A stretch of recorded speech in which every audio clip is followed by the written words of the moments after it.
Hey guys, good morning. स्वागत है आप सभी को फिर से एक न्यू ब्लॉग में। तो आप लोग कैसे हैं दोस्तों? उम्मीद करती हूँ कि आप लोग स्वस्थ व मस्त होंगे। और अभी सुबह के बज रहे हैं 8:30 और फाइनली आज खेत में काम लगा हुआ है। जिससे धान रोपने का आता है ना, वो मजदूर आए हुए हैं, तो उनके लिए भी नाश्ता बना करके भेजी हूँ।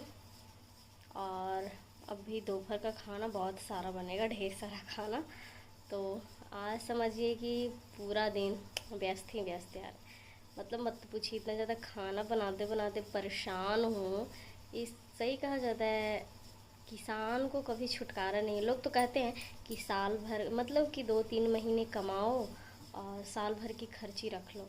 लेकिन अगर आप माइंड दौड़ा के देखिएगा, मतलब रियलिटी में कह रही हूँ, ऐसे तो मैं मतलब काम देखती नहीं हूँ, लेकिन थोड़ा सा घर में हो रहा है काम, तो इस चीज़ को लेकर के देख रही हूँ कि कहता है किसान को फ़ायदा है, लेकिन बेचारा किसान को सबसे घाटा है, फ़ायदा नहीं है। पूरा फैमिली मिल कर के परेशानी, पूरा फैमिली परेशान होगा। मतलब कि कहा जाता है ना कि पूरा पिरैया है इस काम में, परेशान पूरा फैमिली होइएगा। और वो घर का इंसान है, इसीलिए उसको मजदूरी तो आप दे नहीं सकते हैं। प्लस में मजदूर का खर्चा जोड़िए, खाना घर का चावल दाल है तो उसका हिसाब तो है नहीं।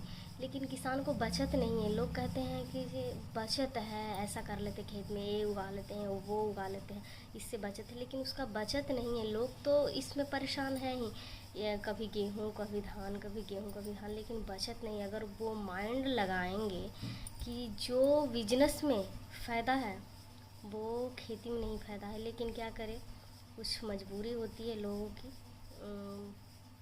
कि वो सोचते हैं कि उतना पैसा नहीं है हमारे पास, इतना खेत ही है कुछ, तो चलो इतना से ही अपना काम निकाल लेते हैं और थोड़ा बहुत इधर उधर का काम भी कर लेते हैं। तो चलिए, और क्या मैं बोली, बहुत लेक्चर दे ली। अगर आप लोग को अच्छा लगा मेरी बात तो आप लोग कमेंट में ज़रूर बताइएगा। और मैं भी एक किसान घर की हूँ, और यहाँ पे भी किसान घर में ही शादी हुआ है। और मैं समझती हूँ, भले मैं खेत में काम नहीं की हूँ, मेरी ना माँ की है, थोड़ा बहुत दादी जाती थी तो देखते थे, बुआ लोग भी कभी नहीं गई है मेरी, तो उस चीज़ को मैं देखी नहीं हूँ। लेकिन मैं यहाँ पे आकर के मुझे भी जैसे बातचीत होता है इन लोग मम्मी पापा या हस्बैंड के बीच, और सब लेन देन होता है, तो यहाँ पे अपनी आँखों से देखती हूँ तो मुझे ऐसा लगता है कि सही में बचत नहीं है। लोग तो अंधा है कि खेती करो खेती करो, लेकिन हम कुछ कह नहीं सकते हैं इसमें और ज़्यादा। जो किसान घर में है तो खेती तो करना ही पड़ेगा। तो चलिए, और कुछ नहीं बोलेंगे।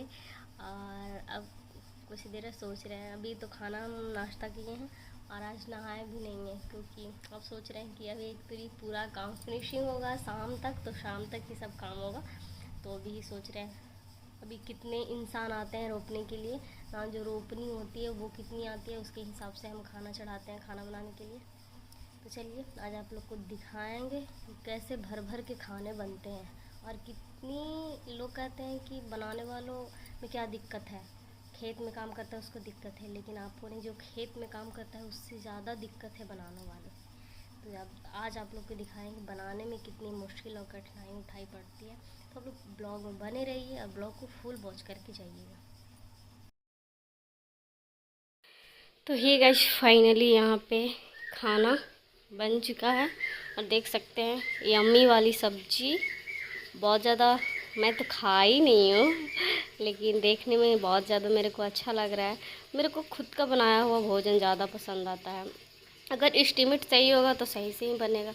और यहाँ पे चावल के लिए भी मैंने पानी को चूल्हे पे रख दिया। और ज़्यादातर से मैं चूल्हे पे ही बनाती हूँ। गैस की व्यवस्था मेरे स्वामी मेरे लिए नहीं करते हैं, मेरे दुख को नहीं समझते हैं, इसलिए क्या करें, गर्मी में इतना परेशान होकर के चूल्हे पे ही। लेकिन चूल्हे पर के जो खाना होता है ना गाइस, जो गैस से कहीं ज़्यादा बेहतर होता है। हे गाइस, फाइनली ऊपर का काम समाप्त हुआ, बर्तन वगैरह भी मतलब कि मांज दी हूँ, धुल दी हूँ। और अब सोच रही हूँ, बहुत ज़्यादा गर्मी है गाइस और बिल्कुल हालत ख़राब हो गया है, तो अब सोच रही हूँ जा लेती हूँ। नहाने के बाद थोड़ा सा मूड फ्रेश हो जाता है। और कल फिर से बनाना है। अब आज ख़त्म भी नहीं हुआ कि ऑर्डर आ गया कि कल फिर बनाना है। ठीक है, तो अब चलते हैं नहाने।